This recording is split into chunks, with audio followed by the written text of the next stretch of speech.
Digital arrest કરી લાખો રૂપિયા બળજબરીથી કઢાવી લેનાર ગુનામાં સંડોવાયેલા આરોપીઓને સુરત ક્રાઇમ ટીમને ભાવનગર ખાતેથી જઈ ત્યાંથી ઝડપી પાડ્યો હતો।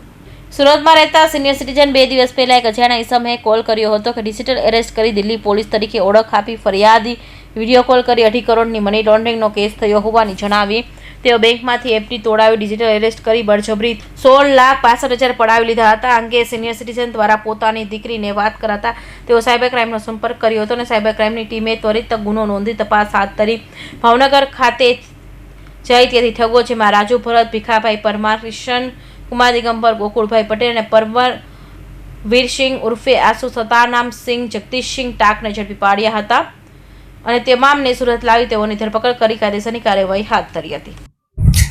સુરત શહેરમાં એક સિનિયર સિટીઝનને ફરીથી સાયબર ક્રાઇમ નામાં ડિજિટલ એરેસ્ટ નામથી 2 દિવસ સુધી ડિજિટલ એરેસ્ટ રાખી અને 16,65,000 જેટલા એમાઉન્ટ ટ્રાન્સફર કરાવવાની એક ફરિયાદ સુરત સાયબર સેલને મળી હતી। આ અનુસંધાને સુરત સાયબર ક્રાઇમની ટીમ દ્વારા ભાવનગરથી 3 વ્યક્તિઓની ધરપકડ કરવામાં આવી છે, જેમાં રાજુ ભરતભાઈ ઉર્ફે રાજુ ભીખાભાઈ પરમાર, કિશન કુમાર દિગંબર સન ઓફ દિગંબરભાઈ પટેલ અને પરમવીરસિંહ ઉર્ફે આસુ સત્તામસિંહ ટાક, આ 3 લોકોની ધરપકડ કરવામાં આવી છે। રાજુ પરમારે પોતાનું એકાઉન્ટ પૈસા કમાવા માટે કિશનને ભાડે આપેલું હતું। કિશને આ એકાઉન્ટ એક નેશનલ બાસ્કેટબોલ પ્લેયર છે પરમવીરસિંહ, જે અંડર 19માં 6 વર્ષ સુધી રમેલો છે, એમને આપેલું હતું અને આને પરમવીરસિંહની ધરપકડ થતા એમની પાસેથી અલગ અલગ બેંકોની 11 જેટલી ચેકબુકો, 4 જેટલી પાસબુકો, અલગ અલગ ડેબિટ કાર્ડ 15 જેટલા મળ્યા છે અને આ એકાઉન્ટ્સો ઉપર અત્યાર સુધી વેરીફાઈ કરતા 40થી વધુ NCCRP પોર્ટલ ઉપર ફરિયાદ છે। આમ જે એક સિનિયર સિટીઝનને તમારા એકાઉન્ટમાં 2.5 કરોડ જેટલો ફ્રોડ થયો છે, મની લોન્ડરિંગનો કેસ થશે એવી ધમકી આપી 2-2.5 દિવસ સુધી આ લોકોને સિનિયર સિટીઝનને ડિજિટલ એરેસ્ટ કરવાના નામે એમની પાસેથી 16.5 લાખ રૂપિયાનો ફ્રોડ થયો હતો। આ લોકોની 3ની ધરપકડ કરી અને વધુ આગળ તપાસ ચાલુ છે। ફરીથી એકવાર તમામને અપીલ કરીએ છીએ કે કોઈ પણ CBI, પોલીસ, ED કોઈ પણ ના નામે અને ડિજિટલ એરેસ્ટ જેવો કોઈ વર્ડ્સ પણ નથી, કોઈ પોલીસ આવી ધરપકડ કરતી નથી, એટલે ક્યારે પણ આવો ભોગ બનવો નહીં અને ભોગ બનો તો તાત્કાલિક 1930 ઉપર ફોન કરો અથવા નજીકની સાયબર સેલ અથવા પોલીસ સ્ટેશનનો સંપર્ક કરવા ફરીથી અપીલ કરીએ છીએ। આ 2 સેકન્ડ સ્ટાન્ડર્ડથી બાસ્કેટબોલ રમતો હતો અને 2019 સુધી અંડર 19માં નેશનલ પ્લેયર તરીકે રમેલો હતો।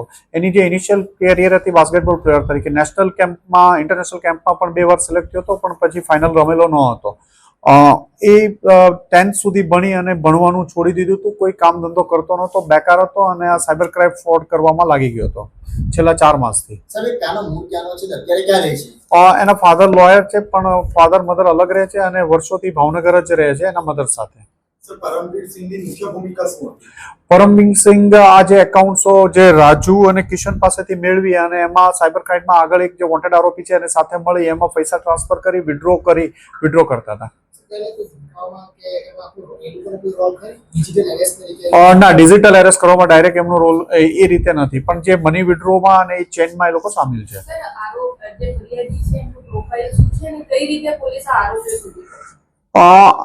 એમના એકાઉન્ટમાં જે પૈસા સાયબર ક્રાઇમના જે 16 લાખના ફ્રોડ થયા હતા એમાંથી અમુક રકમ આ એકાઉન્ટોમાં ટ્રાન્સફર થઈ હતી।